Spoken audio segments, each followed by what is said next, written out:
No vídeo de hoje, vou te falar tudo o que você precisa saber sobre a terceira emissão do BID-B11. Vou te falar sobre os prazos de cada uma das fases dessa emissão. Vamos falar também sobre os preços, tanto o que ele está buscando captar, quanto também os custos. E aqui tem pontos interessantes em relação ao custo e como está sendo apresentado isso para os cotistas. Além de falar também sobre o pipeline, onde o fundo pretende alocar esse recurso. E um pouco da estratégia dessa alocação. Tudo isso a gente vai falar no vídeo de hoje. Então, se você já investe, enfim, está pensando em investir, é um cotista do BID-B11, fique aqui até o final, para que você não perca nenhum detalhe sobre essa emissão. Eu sou Danilo Carvalho, analista CNPI. Meu objetivo aqui nesse canal é falar com vocês sobre Fiagro, FIINFRA, investimentos de modo geral, tudo da forma mais simples e didática possível. Por isso, se você gosta desse tipo de conteúdo, se inscreva nesse canal e ative o sininho de notificações para que você possa ser avisado todas as vezes que tiver um vídeo novo aqui no canal. E você que já é um cotista antigo, cotista não, né? Um inscrito antigo, aqui sabe que a gente só faz conteúdo de qualidade, então já clique aí no botão de curtir para ajudar esse conteúdo a chegar a mais gente. Bom, vamos falar sobre a emissão, começando pelos valores desta emissão. Aqui, o montante inicial é de 80 milhões de reais. Esse já começa sendo um ponto interessante da gente abordar. No final do dia, o volume dessa oferta é menor do que 80 milhões. Eu já vou falar com vocês mais para frente sobre isso, o que modifica, né, entre o que o fundo está informando e que de fato ali entra para o fundo no final das contas. O valor mínimo dessa oferta é de 20 milhões, ou seja, esse é o valor que o fundo precisa captar para que essa oferta não seja cancelada e dê continuidade para as próximas fases. Bom, nesta oferta haverá o lote adicional de 25%, que é basicamente 20 milhões de reais. Deste modo, somando, né, a oferta inicial com o lote adicional, essa pode ter uma captação máxima de 100 milhões de reais. O preço dessa emissão está sendo de R$ 90,56, um preço, inclusive, bem apertado em relação ao valor de mercado. Então, assim, quando a gente fala de valor apertado, acaba já demonstrando que vai ter uma dificuldade ou é um desafio maior para conseguir a captação, uma vez que o valor de mercado está muito próximo do valor da emissão. É o caso do BID-B11. O valor da emissão está em R$ 88,60. E aqui vem um ponto, né? Esse valor da emissão, ele está em linha com a cota patrimonial. Se vocês olharem, eu dei uma olhada aqui antes de começar esse vídeo, na CVM, para ver quanto que fechou a cota no mês de agosto, e foi de fato R$ 88,59, enfim, R$ 88,60.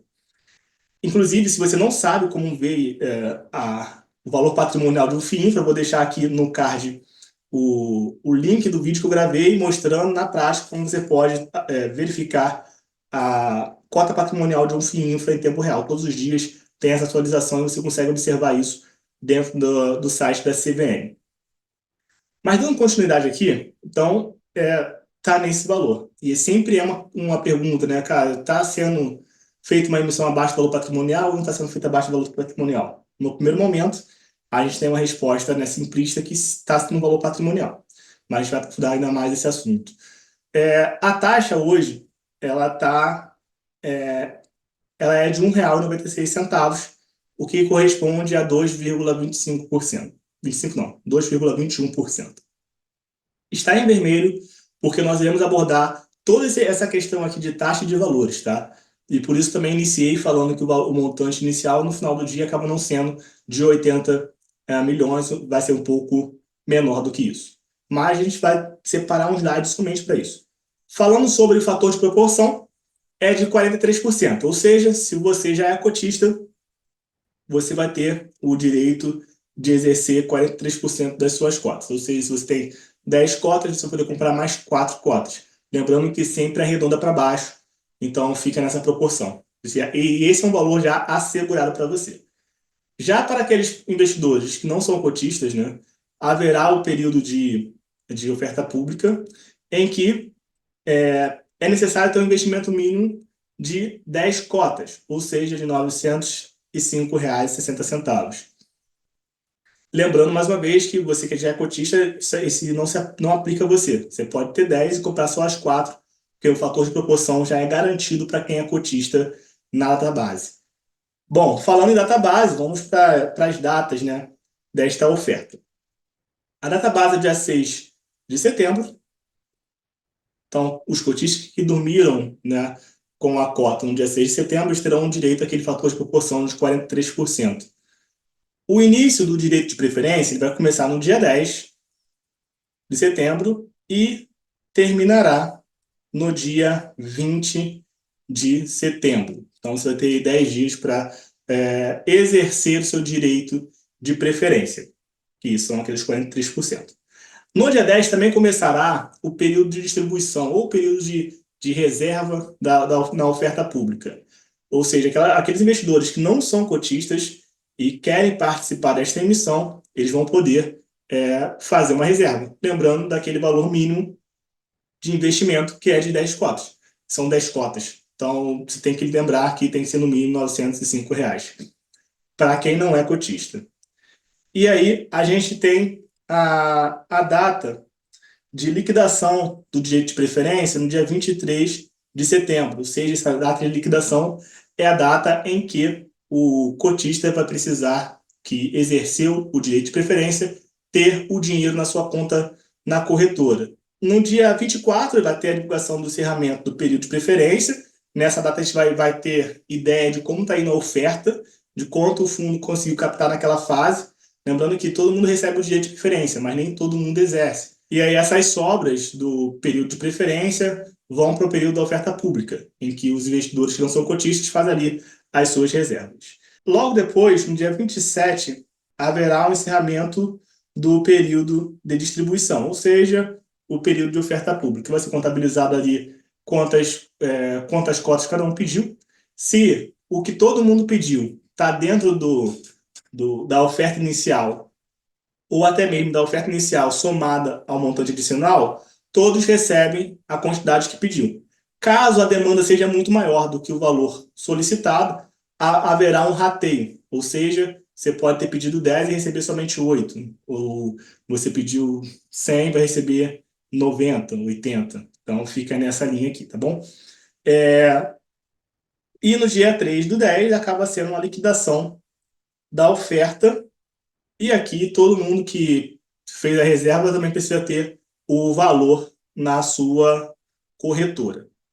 Bom, então a gente já falou aqui sobre os preços e o calendário, o cronograma dessa oferta. Vamos agora falar sobre as taxas. Eu já havia dito que tem alguns pontos que a gente deve observar nessa oferta. Mas antes disso, quero te convidar, caso você ainda não seja um inscrito, se inscreva nesse canal e ative o sininho de notificações para que você possa ser avisado todas as vezes que tiver um vídeo novo aqui no canal. Além disso, se você está me ouvindo até aqui, é porque certamente você está curtindo esse conteúdo. E nada mais justo do que você clicar no botão de curtir. Então, se você não curtiu lá no início, aqui está mais uma oportunidade. Clica aí no botão de curtir para que o YouTube entenda que isso aqui é um conteúdo sério, relevante e mais pessoas tenham acesso a esse tipo de informação. Bom, vamos dar continuidade e falar agora sobre as taxas dessa emissão.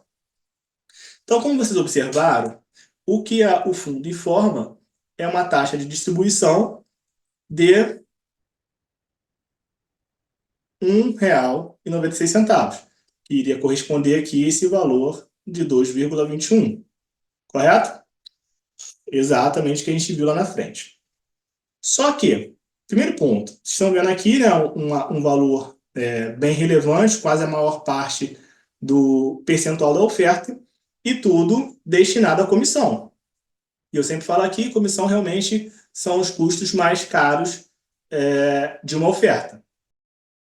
Então, referente à comissão. Ok? Quem acompanha já aqui os vídeos de emissão sabe que é bem nessa linha mesmo. E aqui há outros custos que não tem como deixar de ter.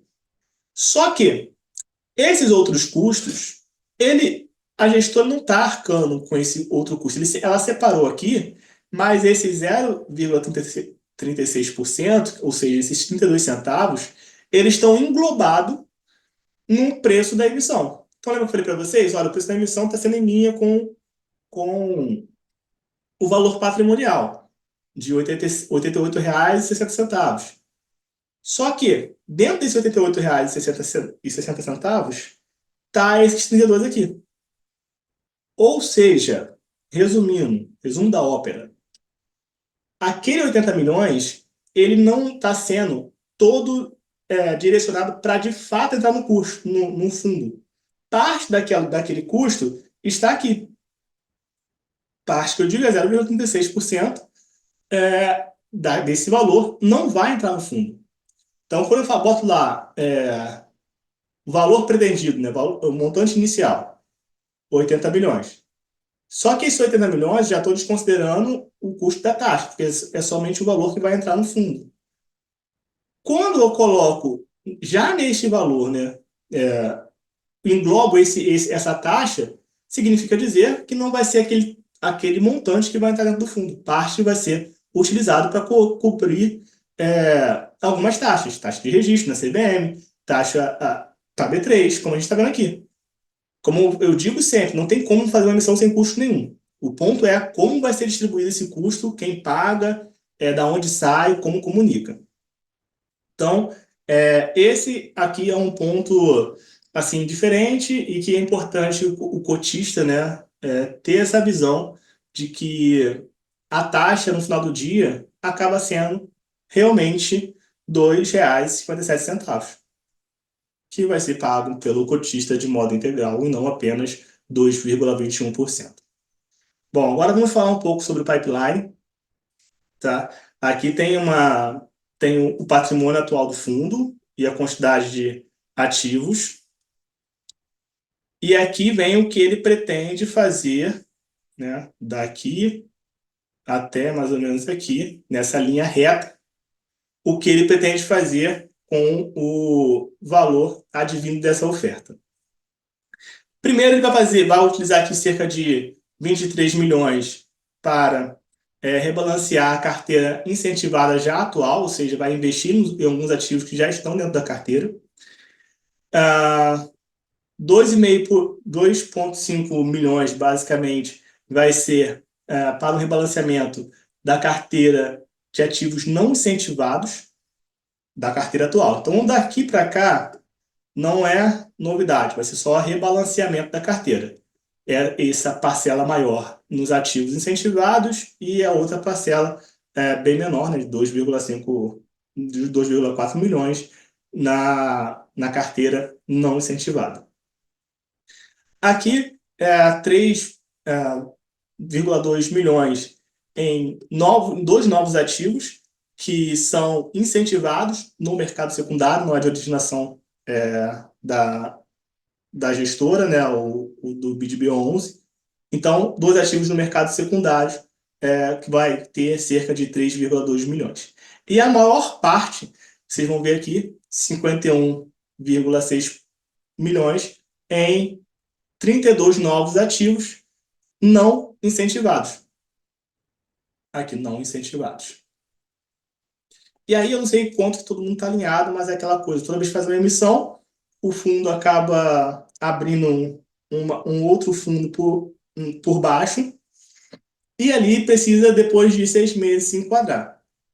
O que motiva um fundo comprar ativos não incentivados? Neste caso aqui, o FINFRA ele precisa ser majoritariamente investindo em ativos incentivados. Mas nesse primeiro momento, quando ele compra ativos não incentivados, ele tem um retorno maior. Então, as taxas dos ativos não incentivados, ou seja, aqueles que são de fato tributados, eles são maiores do que ativos com o mesmo nível de risco que são isentos de imposto de renda. E exatamente essa diferença está na tributação. Quando um FINFRA traz um ativo não incentivado, que tem uma taxa maior, para dentro do FINFRA, ele pega uma taxa maior e colocou aqui debaixo dessa casca, ele fica isento de imposto de renda. Então, também acaba tendo essa vantagem de ter uma taxa maior e sendo isento no momento que está dentro da casca do FINFRA. Então, é um pouco desse racional, é super comum. Naturalmente, com o tempo, é feita uma reciclagem desse portfólio para se enquadrar dentro do regulamento de um FINFRA e manter a sua isenção. Bom, Estamos chegando no final desse vídeo. Mais uma vez eu quero te convidar, se você ainda não é inscrito, está aqui até no final do vídeo, você deveria se inscrever. Com certeza esse assunto te interessa. E se não curtiu, curta. Nós estamos aqui no final do vídeo já. Você tem a oportunidade de fazer isso agora. Espero que esse conteúdo tenha te ajudado a entender melhor os detalhes dessa emissão. E agora a gente se vê em um próximo vídeo. Até logo!